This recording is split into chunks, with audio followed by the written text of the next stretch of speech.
오늘 우리에게 주시는 하나님의 말씀은 마태복음 3장 1절에서 12절까지의 말씀입니다. 마태복음 3장 1절에서 12절까지의 말씀입니다. 다 같이 함께 합독하겠습니다. 시작. 그때에 세례 요한이 이르러 유대 광야에서 전파하여 말하되 회개하라, 천국이 가까이 왔느니라 하였으니 그는 선지자 이사야를 통하여 말씀하신 자라. 일러스되 광야에 외치는 자의 소리가 있어 이르되 너희는 주의 길을 준비하라, 그가 오실 길을 곧게 하라 하였느니라. 이 요한은 낙타토롯을 입고 허리에 가죽띠를 띠고 음식은 메뚜기와 석청이었더라. 이때 예루살렘과 온 유대와 요단강 사방에서 다 그에게 나와 자기들의 죄를 자복하고 요단강에서 그에게 세례를 받더니 요한이 많은 바리새인들과 사두개인들이 세례 베푸는 대로 오는 것을 보고 이르되 독사의 자식들아, 누가 너희를 가르쳐 임박한 진노를 피하라 하더냐. 그러므로 회개에 합당한 열매를 맺고 속으로 아브라함이 우리 조상이라 생각하지 말라. 내가 너희에게 이르노니 하나님이 능히 이 돌들로도 아브라함의 자손이 되게 하시리라. 이미 도끼가 나무 뿌리에 놓였으니 좋은 열매를 맺지 아니하는 나무마다 찍혀 불에 던져지리라. 나는 너희에게로 회개하기 위하여 물로 세례를 베풀거니와 내 뒤에 오시는 이는 나보다 능력이 많으시니 나는 그의 신을 들기도 감당하지 못하겠노라. 그는 성령과 불로 너희에게 세례를 베푸실 것이요 손에 키를 들고 자기의 타작마당을 정하게 하사 알곡은 모아 곡간에 들이고 쭉정이는 꺼지지 않는 불에 태우시리라. 아멘. 할렐루야. 오늘도 우리 예배 가운데 함께 하신 주님을 찬양합니다. 그리고 새벽을 깨워 기도의 향연으로 나오신 모든 성도님들께 하나님의 은혜와 평강이 함께 하시기를 기원드립니다. 사람은 자기가 행복하게 되기를 원하기보다 다른 사람들에게 행복하게 보이기를 원하는 경향이 있습니다. 그러니까 다른 사람에게 행복하게 보이기를 원하지만 않는다면 행복한 삶을 살아갈 수가 있습니다. 그게 그리 힘든 일은 아닙니다. 그런데 이 남에게 보이려는 이 허영심 때문에, 이 남과 비교하기 때문에 자기 앞에 있는 진짜 행복을 놓치며 사는 것이 쉽습니다. 그러면 세상에서 가장 행복한 사람은 누구이겠습니까? 세상에서 가장 행복한 사람은 죽을 만큼 사랑하는 사람이 있는 것입니다. 그러니까 내가 이 사랑 때문에도 죽어도 좋은 사람, 그 사람은 참 행복한 사람일 것입니다. 그렇다면 이 세상에 또 행복한 사람이 어떤 사람이겠습니까? 자신의 생명을 걸 수 있는, 즉 자신의 생명과 맞바꿀 수 있는 사랑하는 일이 있는 사람, 그 사람이 행복한 사람이다라고 할 수 있습니다. 우리는 그것을 소명이라고 합니다. 그러니까 소명이 있는 사람, 그 사람은 진정으로 행복한 사람인 것입니다. 사랑하는 성도 여러분, 행복하십니까? 행복하다는 것은 앞에서 말씀드린 것처럼 내가 생명을 걸어도 좋을 만한 사랑하는 사람이 있거나 내게 생명과 맞바꿀 수 있는 소명이 있는 사람, 그 사람이 행복한 사람인 것입니다. 그렇다면 우리에게 생명을 걸어도 좋은 일이 무엇일까요? 그것은 주를 사랑하는 것이죠. 주를 사랑하는 것이 무엇일까요? 그것은 영혼을 구원하는 전도라는 것입니다. 왜냐하면 주님이 그걸 위해 우리에게 오셨기 때문인 것입니다. 하나님의 말씀을 세상에 전하는 이 전도, 그건 우리가 생명을 걸어도 좋을 만한 일인 것입니다.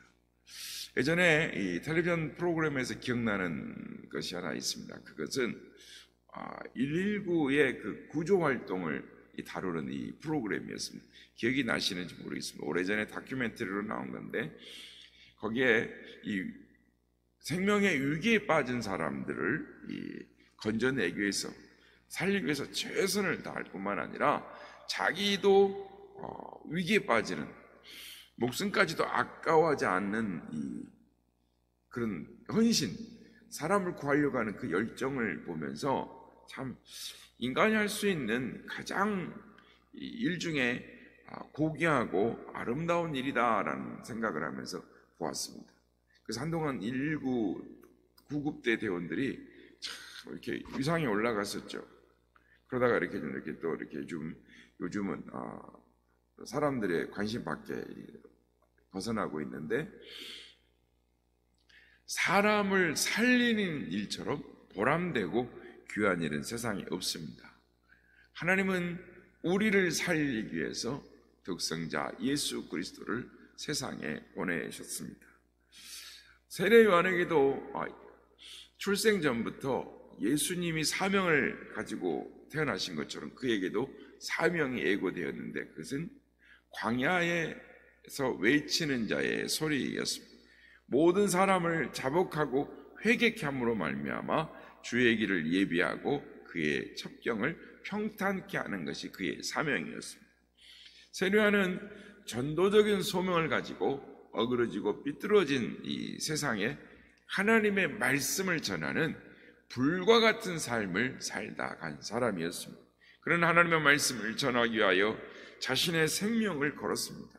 그래서 그에게는 낙타토롯을 입고 사는 것도, 메뚜기와 석청을 먹고 사는 것도, 또한 모든 사람에게 이 복음을 전하는 일 외에는 중요한 것이 없었습니다. 그는 헤롯의 권력도 무수하지 않았습니다. 그가 복음을 전함으로 말미암아 사람들이 들었고 회개하고 주께로 돌아오는 그런 역사가 일어났던 것입니다. 요한은 예수님의 이 대속사역을 최초로 구체적으로 전하는 사람이었습니다. 그래서 주님은 세례 요한을 뭐라고 하냐면, 여자 중에 낳은 자 중에 세례 요한보다 큰 자가 없도다. 선지자보다 나은 자다, 또는 엘리야와 같은 자다라고 주님으로부터 칭찬을 받았습니다. 이 당시에 세례 요한보다 부유한 사람이 많았습니다. 지위가 높은 사람이 많았습니다. 똑똑한 사람이 많았습니다. 그럼에도 세례 요한보다 더 잘 사는 사람, 행복한 사람은 없었습니다. 사람이 무엇을 먹느냐가 중요한 것이 아니라 무엇을 위하여 먹느냐가 중요한 것입니다. 사람이 무엇을 입느냐가 중요한 것이 아니라 입느냐가 중요한 것이 아니라 무엇을 위하여 입느냐, 돈을 버는 것이 중요한 것이 아니라 무엇을 위하여 돈을 버느냐, 공부를 하는 것이 중요한 것이 아니라 무엇을 위하여 공부하느냐가 중요한 것입니다. 사랑하는 성도 여러분, 무엇을 먹고 입고 돈을 얼마나 벌고 공부를 얼마나 하냐가 중요한 것이 아니라 무엇을 위하여 먹고 마시고 입고 벌고 공부하는가, 이것이 우리의 목적이 되어야 하는 것입니다. 우리는 모두가 예수님을 믿고 믿음을 가진 사람들입니다. 이미 구원을 얻은 사람들을 하나님이 데려가지 않으시고 이 땅에 두시는 이유는 우리로 하여금 구원받은 사람의 책임과 소명을 다하게 하기 위하였습니다. 구원받은 사람의 책임이 무엇입니까? 주의 도를 전하는 것, 예수 그리스도의 도를 전하는 것입니다. 그것이 우리의 소명이요 삶의 목적이었습니다. 그래서 베드로 사도도 그렇게 말을 했던 것입니다. 전도적인 소명과 목적을 잃어버린 삶, 그 삶은 이 무의미하고 무가치한 삶이다라고 말할 수 있을 것입니다. 그러므로 우리는 세례 요한을 통하여 삶의 가치와 의미를 다시 한번 생각해 보게 되는 것입니다. 세례 요한은 예수님으로부터 여자 중에 낳은 자 중에 가장 큰 사람이다. 하나님의 말씀을 위하여 낙타토롯을 입고 메뚜기와 석청을 먹는 것을 개의치 않고 헤롯 왕의 왕권도 두려워하지 않고 그의 삶을 불꽃같이 살다 간 그 사람, 참 훌륭한 사람입니다. 행복한 사람입니다. 그러나 그의 정말 위대함은 자신을 예수님 앞에 내세우지 않는, 항상 주님을 내세우는 그의 겸손함과 진실함에 있었습니다. 모세도 실수를 합니다. 내가 너희를 위하여 이 반석에서 물을 내라 하면서 화를 내면서 반석을 쳤다. 하나님의 영광을 가리웠습니다. 세례요한은 그 시대의 선지자로서 백성들에게 추앙을 받았습니다. 그러나 언제나 예수님 뒤에 있었습니다. 예수님을 앞에 내세웠습니다. 세례요한은 자기는 물로 세례를 주지만 자기 뒤에 오시는 예수님은 성령과 불로 세례를 주실 것이다. 나는 그의 신들매도 들기 감당치 못한 자다라고 이야기를 합니다. 우리는 여기서 매우 평범하면서도 위대한 진리를 발견합니다. 그것은 진실로 크고 위대한 것은, 겸손한 것은 자기를 낮추는 것이다 라는 것입니다. 예수님께서 누구든지 자기를 높이는 자는 낮아지고 누구든지 자기를 낮추는 자는 높아지리라 라는 말씀의 뜻도 여기에 있습니다. 겸손과 이 교만은 단순한 윤리적인 문제가 아닙니다. 겸손과 교만은 우리의 신앙을 가늠할 수 있는 가장 좋은 척도가 되는 것입니다. 예수 그리스도가 그의 삶의 중심에 있는 사람은 절대로 교만할 수가 없는 것입니다. 그러므로 겸손의 뿌리는 믿음인 것입니다. 세례요한의 겸손은 성격이 아니라 신앙인 것을 우리는 믿어야 하는 것입니다. 세례요한 같이 언제나 하나님을 내세우고 주 예수님을 내세우는 그런 겸손한 신앙의 삶을 살아가는 우리 모두가 되시길 축복합니다. 세례요한은 자기는 물로 세례를 주지만 자기 뒤에 오시는 예수님은 불과 성령으로 세례를 베풀 것이다, 주실 것이다 라고 말합니다. 그래서 여기서 우리는 세례에는 물세례와 불세례, 즉 성령 세례가 있다라는 것을 알 수가 있습니다. 바리새인과 사두개인들이 세례 요한에게 세례를 받으려고 광야로 나왔습니다. 그때 세례 요한은 독사의 자식들아, 누가 너희를 가르쳐 임박한 진노를 피하려 하더냐 라고 엄히 꾸짖는 것을 우리는 보게 됩니다. 중심에 회개하고 거듭남을 통하여 불세례와 성령 세례에 대하여는 관심이 없고 의식적인 물세례, 의례적인 것들을 통하여 하나님의 진노를 피하려고 하는, 즉 위선적인 저들의 행동을 꿰뚫어 보면서 세례 요한이 꾸짖었던 것입니다. 여러분, 세례는 기독교인에게 있어서 매우 중요한 구원의 증표입니다.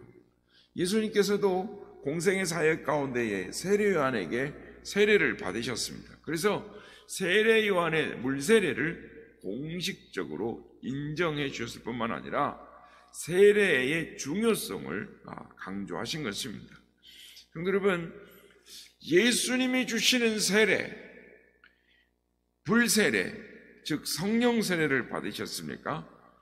어느 교단에서는 이 불세례와 성령 세례의 증거로 이 방언을 말하기도 하고, 어떤 데는 극단적으로 성령 세례를 받은 날이 언제냐라고까지 말하는 데도 있습니다. 그러나 여러분, 우리가 세례를 받았다라고 해서 이 유대교의 할례처럼 외부에 이렇게 표가 나는 것이 아닙니다. 세례를 받으면 이 분명한 표적이 우리 외부에 있는 것이 아니라 우리의 내부에 있습니다. 그러므로 얼핏 보면 이 세례가 단순한 행위인 것 같지만 하나님께서 성령으로 친히 인치신 구원의 표요, 성령께서 우리와 영원히 함께 하시겠다라는 약속의 증표입니다. 그러나 우리가 성령 세례를 받았다, 그걸 어떻게 알 수 있는가? 이 성령 세례를 받은 사람과 받지 않는 사람의 분명한 차이가 있습니다. 그것은 예수님께서 게네사렛 호수에서 베드로를 부르셨을 때 베드로와 예수님과의 대화를 보면 이 짧은 사건 속에서 이 베드로의 말 속에서 예수님에 대한 호칭이 바뀌는 것을 알 수가 있습니다. 예수님께서 깊은 데로 가서 그물을 던져 물고기를 잡으라 했을 때 베드로는 예수님에게 선생이요, 우리가 이 밤이 맞도록 수고를 하였지만 말씀에 의지하여 그물을 내리리다 라고 말하면서 예수님을 선생님이라고, 선생이여라고 호칭을 합니다. 그러나 예수님의 말씀대로 순종하여 그물이 찢어질 만큼, 배가 물에 잠겨질 만큼 고기를 잡게 되자 베드로는 예수님을 향하여 주여 나를 떠나소서 나는 죄인이로소이다 라고 고백을 하는 것입니다. 예수님의 호칭이 선생에서 주님으로 바뀐 것입니다. 예수님께서 어느 날 제자들에게 사람들이 나를 누구라 하느냐라고 물어보셨습니다. 제자들이 예수님을 에레미야나 또는 세례 요한과 같은 선지자로 본다라고 말했을 때 예수님이 제자들에게 그럼 너희는 나를 누구라 하느냐라고 물으십니다. 그때 베드로가 주는 그리스도시요 살아계신 하나님의 아들이니다 라고 고백을 하는 것입니다. 세상 사람들의 인식과 베드로의 인식의 차이는 무엇입니까? 바로 선생과 주님의 차이인 것입니다. 사람들은 예수님을 선생으로 이해하죠. 그러나 베드로는 예수님을 하나님으로, 주로 고백을 했습니다. 그렇습니다. 생명을 걸어도 좋은 일이 무엇입니까? 그것은 한 생명을 구원하는 일이요 한 영혼을 주님의 제자로 만드는 것입니다. 그러나 사람을 키우는 일은 금방 효과가 나는 것이 아닙니다. 사람을 키우는 것만큼 확실한 일도 없지만 어렵습니다. 그래서 예수님은 세상에서 이 세상에 계실 때 제자들을 양육하는 데에 온 정열을 다 쏟으셨습니다. 이런 말이 있습니다. 나는 내 가슴 현관에다 통행금지라고 썼다. 그러나 사랑은 지나가면서 웃었다. 그리고 소리쳤다. 나는 어디든지 들어간다네. 이게 이 통행금지라고 하는 시프먼이라는 시인의 유쾌한 시입니다. 무슨 말이냐? 바위산을 떠뜨린 데는 이 다이너마이트가 사용되고 홍해 바다를 가르는 데는 모세의 지팡이가 사용됐습니다.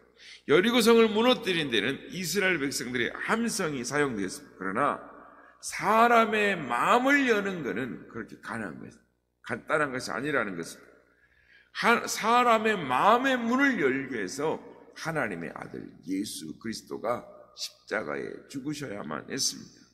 사람은 복잡하고 섬세한 존재이기 때문에 우격다짐으로 열리는 것이 아닙니다. 승화가 되는 것이 아닙니다. 두려움이나 위협을 통해서 힘 앞에 무릎을 꿇을 수는 있지만 마음을 열지는 않는 것입니다. 마음을 여는 데는 위대한 사랑만큼 쉬운 것이 없습니다. 사람의 마음의 문을 열려면 사랑이 필요한 것입니다. 그렇습니다. 예수님은 우리의 사랑이 되시는 것입니다. 예수님은 십자가의 사랑을 통해서 주님의 사명을 그 주님의 가슴에 담고 높고 높은 별을 넘어 이 낮고 낮은 땅 위에 오신 것입니다. 주님의 사명, 즉 신실한 일꾼을 만드는데 사탄이 가만히 있을 리가 있겠습니까? 목숨을 내놓아야 할 시점이 생기는 것입니다.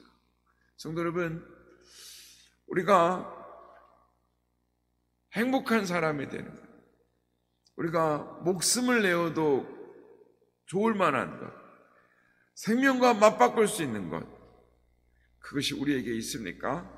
세리와는 목숨을 내걸고 광야에서 외쳤습니다. 바라기는 우리도 행복한 사람, 세리와처럼 생명을 걸만한 사명과 소명을 가지고 이 땅에서 주의 영광을 위해 살아가는 우리 모두가 다 되시기를 예수님의 이름으로 축복합니다.